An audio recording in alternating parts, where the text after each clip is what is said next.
So this is a quartic, which means it has 4 separate roots. And what I mean by roots is when you see this, this means that y equals 0. Now, when you go to plot this, it's going to have 4 individual roots, and where y equals 0 is your x-axis. So actually this question is asking you to find where this graph touches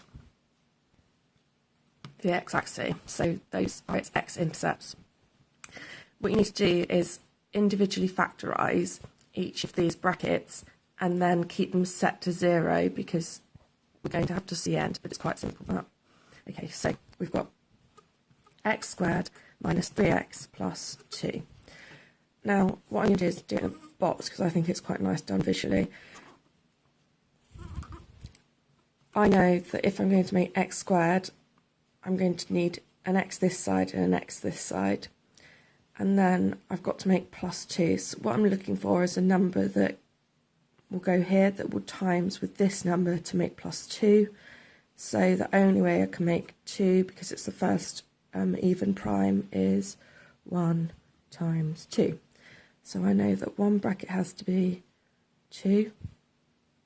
Sorry, we'll get to that in a second. And the other bracket has to be 1. So I've got x something 2. So I've got x something 2 and x something 1 equals 0. And that's very important, you add that.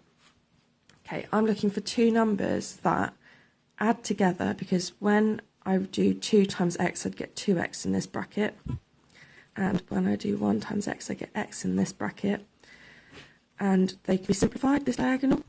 So you have minus 3 when they're brought together, or plus 2 when they're times. So this has to be a negative, and so does this. So my double check would be putting it out. I've got x squared, and then here I've got minus 3x plus 2.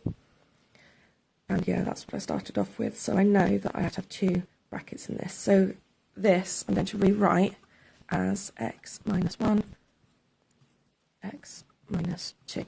Okay, now I'm going to do this one. So we have x squared plus 3x plus 2 equals 0. Okay, same system again. I know because my prime number here only has one answer when it's time for its factors, which is 1 times 2. And notice it's practically the same as your bracket. I've just got a sign change here. So they're both positives. So I'm going to have 2 and 1, x and x.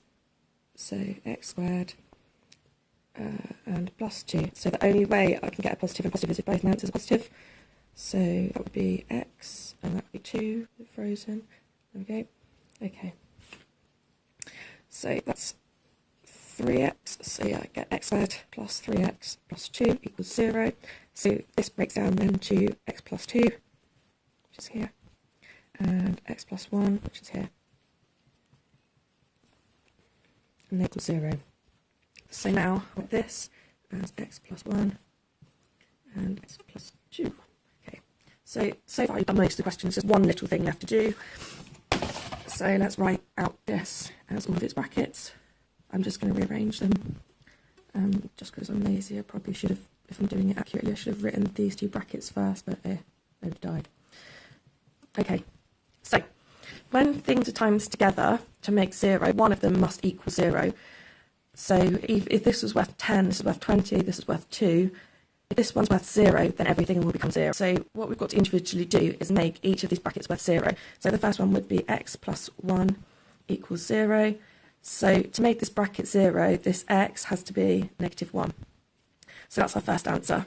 Same thing here, x plus 2 equals 0. So to make this bracket equal 0, this x has to be negative 2.